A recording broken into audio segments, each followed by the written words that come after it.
them, that's what they call me. Promise that you'll never be lonely. Hai teman-teman, bertemu lagi di channel Inspirasi Kebaikan Start Your Journey 369 ya. Saya Yoda Ray Anggawa, selamat datang di channel ini ya.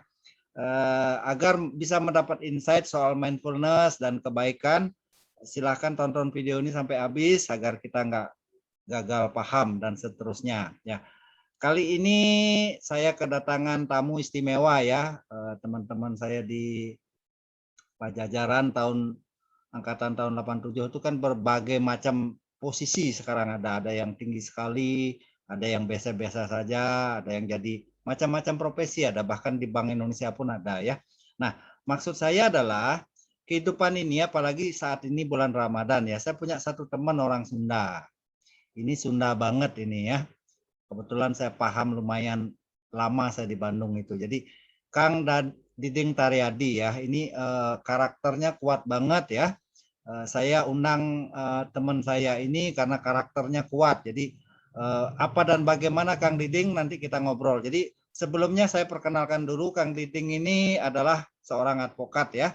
Lahir di Sumedang 6 Agustus 1968. Jadi pasti banyak value, banyak pengalamannya yang mungkin adik-adik kita, anak-anak kita ya, yang ke depan akan menghadapi dunia yang begitu kompetitif, bisa belajar dari channel ini ya.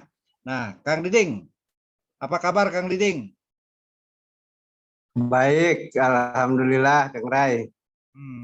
Ya, Kang Diding saya lihat nulis di medsos itu mindfulness banget ya. Jadi satu tulisannya seperti orang di Jakarta lah. Ini kebetulan di Serang kan saudara-saudara kita buat perda begitu adanya ya. Jadi Kang Diding ada nulis kalau mau belajar berpuasa, jadi justru di tempat-tempat suasana seperti yang Kang Diding mau sampaikan. Boleh nggak sebelum masuk ke masa kecil Kang Diding, cerita ini sedikit aja untuk overview biar menarik Kang Diding. Silahkan. Iya, jadi gini Kang Rai ya. Dalam kehidupan ini kan ada hitam, ada putih gitu kan, ada baik, ada buruk. Itu udah kenyataan dalam kehidupan. Betul. Jadi suka tidak suka pasti akan menemui kenyataan seperti itu. Kan gitu. Kenapa Tuhan menciptakan dua sisi yang berbeda ini kan gitu. Ya supaya kita ini semakin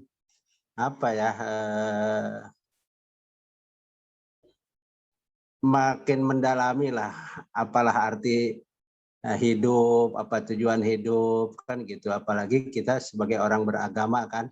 Betul, betul. Diciptakan berbeda-beda, itu udah kenyataannya seperti itu. Makanya sejauh mana sikap kita menghadapi kenyataan seperti itu gitu kan. Kan tidak mungkin yang namanya kenyataannya berbeda-beda kita sikapi dengan kebencian atau rasa tidak suka kan gitu. Nah justru itu kalau bagi saya ya sepertinya ada perda demikian di Serang gitu kan ya, mungkin ini ada pengaruh dari otonomi daerah ya. Jadi masing-masing daerah punya kewenangan untuk ambil keputusan. Betul. Ambil sikap gitu kan. Tapi yang paling penting kan sejauh mana perda itu mengacu kepada induknya, yaitu Undang-Undang Dasar 45 dan Pancasila kan begitu. Kalau saya pengennya begitu, karena kan kalau saya saya yakin saya berjiwa Pancasila gitu kan, nasionalis kan gitu. Saya mengakui adanya perbedaan. Gitu. Yang penting kan kita sama-sama berjuang untuk menuju kemakmuran, kenyamanan kan gitu. Betul. Oke, Kang Nah Diding. justru itu saya sebenarnya kalau boleh saya bersikap ya. Jadi aturan-aturan kayak begitu tuh jangan sampai ada lah kan gitu di negara Pancasila ini kan gitu. Siap. Nah justru kalau saya mungkin ya meskipun saya orang Sunda, tapi didikan agama itu ya termasuk lumayan gitu ya. Kalau waktu SD Ya ini kelas balik ke belakang ya ke waktu SD. Boleh sambil cerita. Waktu SD itu,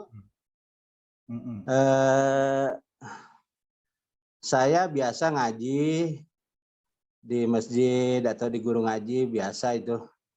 Terus menjalankan puasa di bulan puasa ya biasa. Cuman begini ya, saya punya pengalaman menarik nih waktu SD.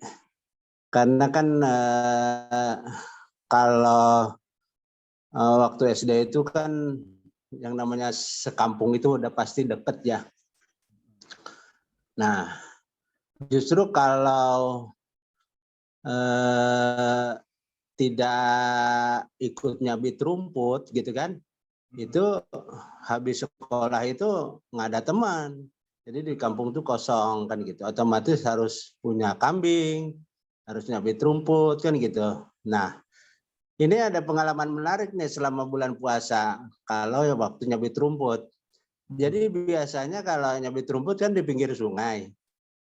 Nah, karena saking panasnya, itu otomatis kan pengen berenang. Nah, di dalam berenang itu, waktu berenang, itu saya suka-suka nelen air atau minum air gitu kan, minum air sungai. Nah, itu biar nggak ketahuan gitu kan. Ya. Ya, karena itu kan benar-benar sangat panas kalau di samping sungai. Nah, justru itu. Sebenarnya kalau orang mau tidak puasa ya gampang-gampang aja, kan gitu. Betul. Nah, sebenarnya kalau orang benar-benar punya iman gitu kan, Ya. apapun gitu kan, ya nggak ada masalah sebenarnya. Kalau ada yang jualan gitu kan, atau ada jualan yang minuman, nggak jadi masalah sebenarnya kan gitu. Tergantung iman diri kita sejauh mana sikap kita terhadap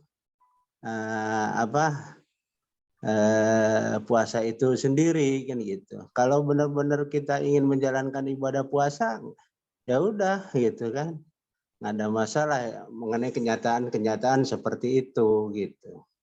Kang Diding, saya potong Nah, sebentar ya. ya.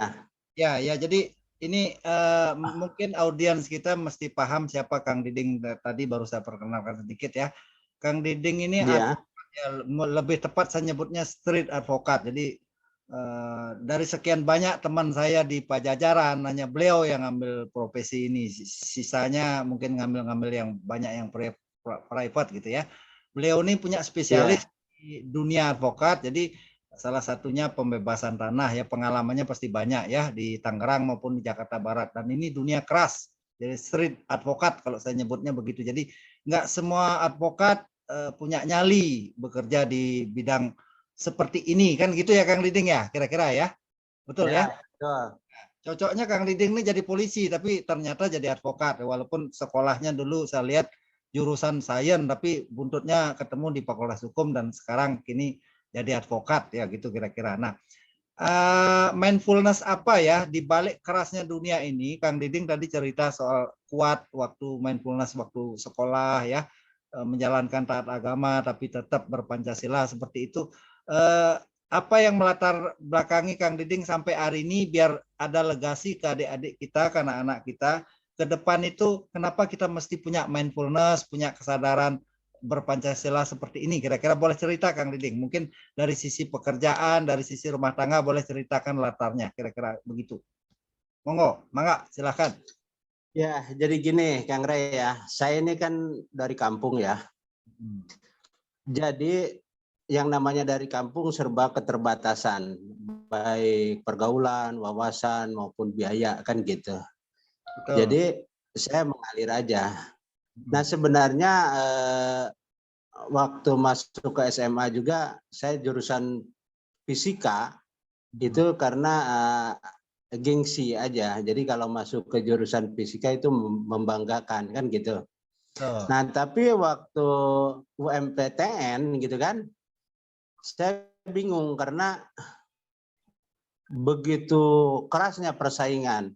Nah, kalau seperti masuk matematika atau ke kimia atau ke teknik gitu kan, saya pikir sangat berat. Akhirnya saya berkesimpulan bahwa saya harus masuk sosial biar nggak terlalu berat persaingannya kan gitu. Ini kelas balik aja ke belakang dulu sebentar ya. Betul. Nah, jadi saya masuk perguruan tinggi negeri Universitas Pajajaran itu bukan istilahnya cita-cita, istilahnya bukan fakultas yang saya dambakan, tapi ya istilahnya asal masuk karena biayanya ringan, biayanya murah yang namanya di negeri kan gitu. Nah, terus mengenai pertama kuliah, saya jujur aja mengalami kesulitan karena biasanya waktu SMA kan sering hitung, fisika, matematika, kimia gitu kan gitu. Pas kuliah mesti banyak baca buku-buku yang tebal gitu kan, jadi otomatis perlu adaptasi lagi kan gitu. Tapi alhamdulillah bisa selesai kuliah kan gitu. Nah, setelah selesai kuliah nih, ini begini Kang Ray, saya waktu zaman Soeharto kan ya ada semacam katanya beginilah, kalau sepertinya nggak punya koneksi, nggak punya duit itu kan, jadi sulit lah untuk bisa diterima di instansi kan gitu. Betul. Jadi sebelum saya ngelamar saya udah kalah duluan lah kan gitu, jadi kagak pernah ngelamar ke instansi karena udah yakin nggak bakalan terima kan gitu. Nah terus ya karena hidup ini harus dijalani kan gitu, akhirnya saya memutuskan ngelamar di kantor pengacara di Bekasi gitu kan. Nah ini awal cerita saya nih mengenai karier saya dari tahun 92 sampai sekarang tuh dunia advokat gitu kan. Cuman yang jadi anehnya, kenapa kasus-kasus yang saya tangani itu kebanyakan gitu kan mengenai kasus-kasus tanah atau nagih utang kan gitu. Apa mungkin trennya dulu kayak begitu atau bagaimana gitu kan. Tapi ya memang saya dapat rezekinya dari kasus-kasus seperti itu gitu, Kang Ray. Begitu Kang Ray. Ya, sip.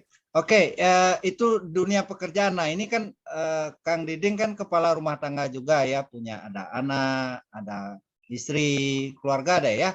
Nah, ini dalam kondisi ini kan kita harus menanamkan hal yang baik ya. Bagaimana juga generasi kita harus lebih baik daripada generasi kita seperti itu barangkali ya. Apa pesan-pesan mungkin barangkali insight soal kebaikan, soal mindfulness, soal apa yang kita bisa tularkan biar negara ini tambah kuat ya, nasional karakter buildingnya terbentuk dan seterusnya. Boleh Kang Diding sharing sedikit. Iya, jadi gini Kang Ray ya. Sebenarnya kan menjalani kehidupan ini gampang-gampang susah ya.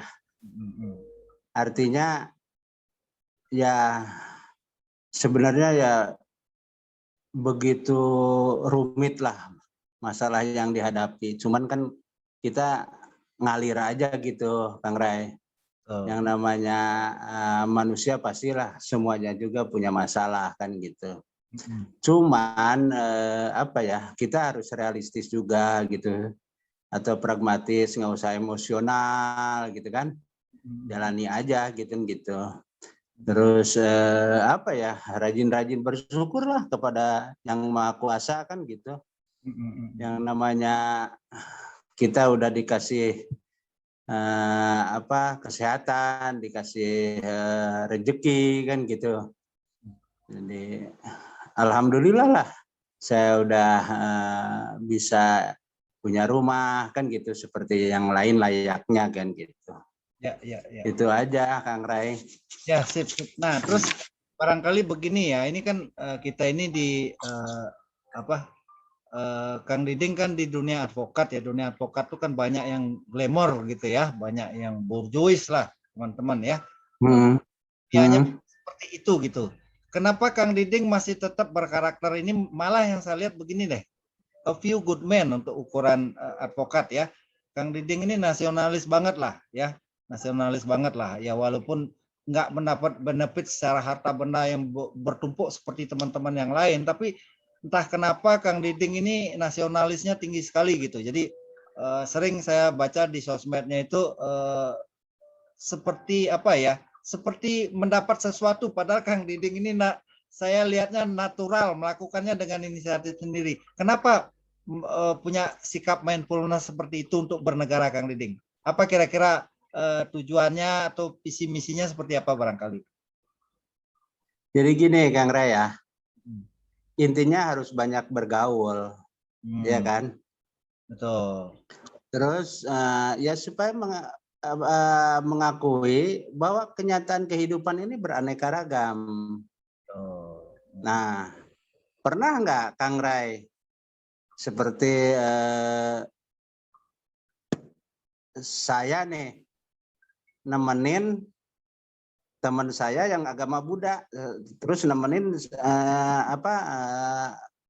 istilahnya ke wihara gitu ya. Saya ada di luar sih gitu kan, cuman teman saya di dalam gitu kan, istilahnya nemenin lah kan gitu. Nah itu saya udah beberapa kali kayak begitu gitu kan gitu. Jadi yang agama Kristen atau dari suku mana aja, saya dari Batak, dari Ambon atau dari mana aja, dari saya ini gitu. Jadi perasaan kita sama aja gitu, sama gitu kan. Ya tergantung kita kan sejauh mana kita berbuat sesuatu lah yang bermanfaat bagi semuanya gitu kan. Itu kita harus menunjukkan kepada semuanya bahwa kita lahir ke dunia kan gitu. Kita ya sebisa mungkin lah untuk berbuat baik kan gitu. Itu aja saya mah gitu. Jadi diusahakan tidak ada tidak suka terhadap ras atau agama gitu. Itu paling saya benci kayak begitu. Okay. Makanya saya diterima oleh semua ini gitu. Kalangan, semua ya kalangan kan? Ya. Iya, semua kalangan. Itu aja Kang Ray. Ya, karena durasi saya simpulkan mungkin begini ya, Kang Diding ini orang Sunda ya, orang yang karakternya rata-rata biasanya agak tegas gitu terhadap satu. Yang saya lihat di Kang Diding karakternya ini adalah nasionalis gitu loh. Jadi orang Sunda juga banyak yang nasionalis. Jadi buktinya Indonesia juga kan dibentuknya, di prosesnya Bung Karno di Bandung banyak ya, seperti itulah di kota kita yang dulu. Nah, maksud saya adalah Kang Diding menyambung silaturahminya itu dengan berbagai, karena proses pekerjaan, proses kehidupan, jadi akhirnya bergaul dengan banyak kepentingan ya. Karena itu koneksikan dengan yang disebut mindfulness, kebaikan ya, frekuensi vibrasinya itu pokoknya hubungan baik, kira-kira seperti itu. Nah, itu barangkali yang kita bisa ambil hikmah hari ini dari seorang street advokat, kalau saya nyebutnya seperti itu, Kang Diding Taryadi, sarjana hukum ya. Mudah-mudahan adik-adik, teman-teman ya, anak-anakku yang ke depan akan membentuk karakter building Indonesia lebih maju, Indonesia maju seperti pemerintah sebut sering. Mudah-mudahan dapat insight dari channel ini. Jika teman-teman setuju, jangan lupa bantu kami konsisten produksi ya. Subscribe, share, komen, like, dan seterusnya. Kang Diding, ada yang mau ditambahkan lagi sebelum kita close? Udah cukup, terima kasih. Mohon Kang Diding ya, sehat ya, mudah-mudahan kita bisa lewatin pandemi ini baik, bulan Ramadan berjalan lancar, nanti menyambut Lebaran juga baik, sukacita ya. Oke, thank you Kang Diding, nuhun. Ya, thank you. Sama-sama. Waalaikumsalam.